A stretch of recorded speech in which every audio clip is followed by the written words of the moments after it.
ఆంధ్రప్రదేశ్ రాష్ట్రంలో ఉండే యావత్ ప్రజానీకానికి రెండు చేతులెత్తి నమస్కరించి చెప్తా ఉన్నా, విజ్ఞప్తి చేస్తా ఉన్నా.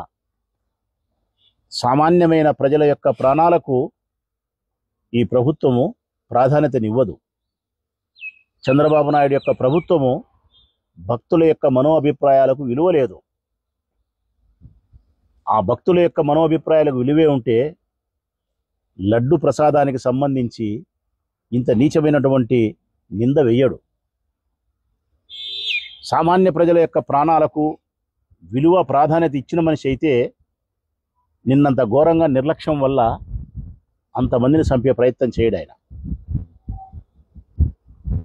మరి ఈ నిర్లక్ష్యానికి, ఈ తప్పిదానికి కారణం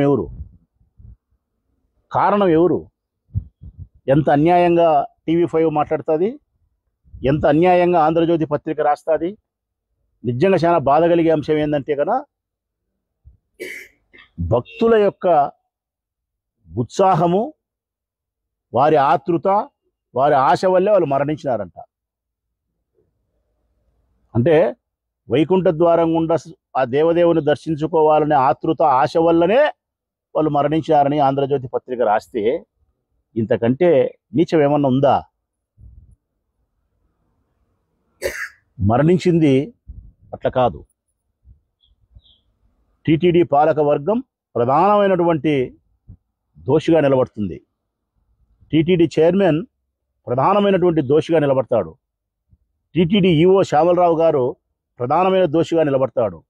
టీటీడీ ఏఈఓ చౌదరి చంద్రబాబు నాయుడు గారికి నమ్మిన బంటు కుమారునికి, లోకేష్ బాబు గారికి, వారి సామాజిక వర్గం ఎక్కడో రాజస్థాన్లో ఉద్యోగం చేస్తా అంటే డిప్యూటేషన్ మీద తీసుకొచ్చి పెట్టుకున్నారు ఆయన చౌదరిని, ఏఈఓను, అసిస్టెంట్ ఎగ్జిక్యూటివ్ ఆఫీసర్ను. ప్రధానమైనటువంటి బాధ్యత ఈఓ భరించాలా, ఏఈఓ భరించాలా, పాలక మండలి భరించాలా, టీటీడీ చైర్మన్ భరించాలా? ఆ తర్వాత బాధ్యత వహించాల్సింది పోలీస్ శాఖ. ఈ తప్పిదానికి, ఈ మరణాలకు కారణం వీళ్ళే, ఈ ప్రభుత్వమే.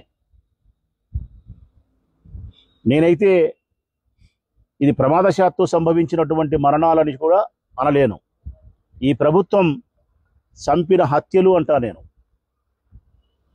6 మందిని ఈ ప్రభుత్వం హత్య చేసింది, 45 మందిని గాయపరిచింది, అస్వస్థకు గురి చేసింది. ఇంత తప్పిదం చేసి ఆ కుటుంబ సభ్యులకు, ఎవరైతే మరణించినారో వారి కుటుంబ సభ్యులకు తీవ్రమైనటువంటి బాధను, తీవ్రమైనటువంటి దుఃఖాన్ని కలిగించినారు. భర్తలకు భార్యలు, భార్యలకు భర్తలు, తల్లులకు పిల్లలు దూరమై, పిల్లలకు తల్లి దూరమై హలో లక్ష్మణ అని చెప్పి వాళ్ళు విపరీతంగా బాధపడుతున్నారు.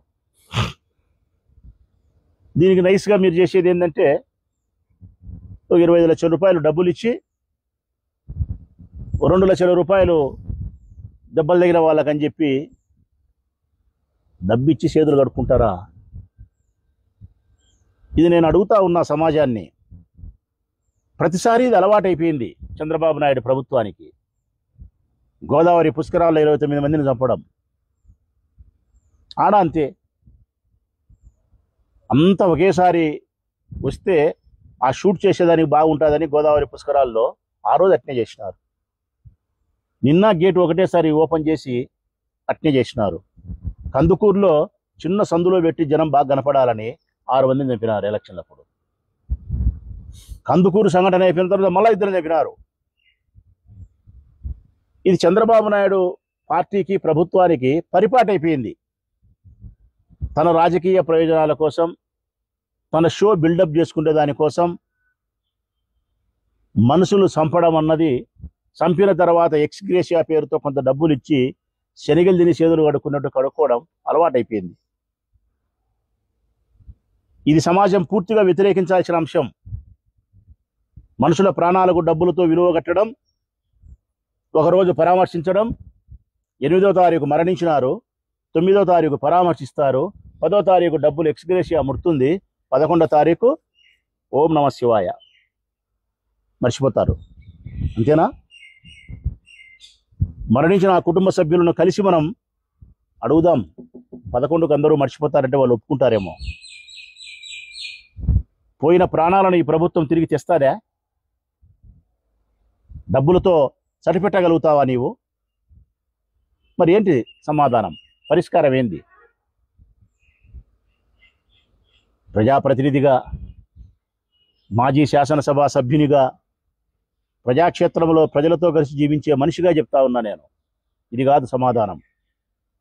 ఎవరైతే నిర్లక్ష్యమైనటువంటి వైఖరి వహించినారో, సామాన్యమైనటువంటి భక్తుల యొక్క ప్రాణాలు తీసేదానికి కారణభూతులైనారో, వారు రాజకీయ నాయకులైతే వారి పదవుల్లో నుంచి తొలగించాలా, ఉద్యోగస్తులైతే వారి ఉద్యోగాల నుంచి తొలగించాలా, న్యాయస్థానాలు సుమోటుగా కేసును స్వీకరించాలా, దోషులుగా వారిని కోర్టులో నిలబెట్టాలా, వేగవంతంగా 30 రోజుల్లోనో 60 రోజుల్లోనో విచారణ చేపట్టి శిక్షలు ఖరారు చేయాలా. అప్పుడే సామాన్యమైనటువంటి ప్రజల యొక్క ప్రాణాలకు విలువ వస్తుంది, ప్రజాస్వామ్యానికి అర్థం ఉంటుంది. లేకపోతే మనిషి ప్రాణానికి 20 లక్షలతోనో 2 కోట్లతోనో 10 లక్షలతోనో విలువ కట్టి దాటుకొని పోతున్నారు. నేను అడుగుతా ఉన్నా తెలుగుదేశం పార్టీని, ప్రభుత్వాన్ని, కూటమి ప్రభుత్వాన్ని, ఎంతమంది ఉండారయ్యా నిన్న పోలీసు వాళ్ళాడా? నిన్న 91 కౌంటర్ పెట్టినారు. ఒక్కొక్క కౌంటర్ దగ్గర ఎంతమంది ఉండారు? ఒక్కొక్క కౌంటర్ దగ్గర వేల మంది భక్తులు గుమిగూడుతూ ఉంటే మీరు పెట్టిన పోలీసులు ఇద్దరంటే ఇద్దరే ప్రజలారా. ఒక కౌంటర్ దగ్గర ఉండే పోలీసులు ఇద్దరే. 4,000 మంది, 5,000 మంది, 6,000 మంది, 10,000 మంది ప్రజల గుంపైతున్నారు. దాదాపుగా 2 లక్షల మంది టోకన్లు తీసుకుంటారు. 2 పోలీసులు పెడతారా మీరు? బాధ్యత ఉందా మీకు? బాధ కలిగే అంశం ఏంటంటే, సామాన్యమైనటువంటి ప్రజలు భక్తులుగా స్వామిని దర్శించుకునేదానికి ఒక చోట చేరితే మీరు పెట్టిన పోలీసుల పర్యవేక్షణ 2. నరేంద్ర మోడీ గారు విశాఖపట్నానికి వస్తే 5,000 మంది పోలీసులు ఉన్నారు. ఈ భారతదేశ ప్రధానమంత్రికి రక్షణ ఇవ్వకూడదని నా ఉద్దేశం కాదు, భద్రత ఇవ్వకూడదని కాదు. ఈ దేశ ప్రధానికి 5,000 మంది పోలీసులతో మీరంత భద్రత కల్పించినారో అందులో సగభాగమన్న సామాన్య ప్రజల యొక్క ప్రాణాలకు మీరు బాధ్యతను తీసుకోరా? ఆ దేశ ప్రధాని కూడా ఈ దేశ ప్రజల వల్లనే ప్రధానమంత్రి కాగలిగినాడు. ఈ ప్రజల యొక్క హక్కులను, ఆస్తులను, ప్రాణాలను సంరక్షించడం కోసమే ఆయన ప్రధానమంత్రి అయినది. ఆయన కోసం 5,000 మంది పోలీసులు పెట్టినారు. మేము తప్పు పట్టడంలే, కానీ ఇక్కడ ఎందుకు పెట్టలేదు? 2 పెట్టినారు.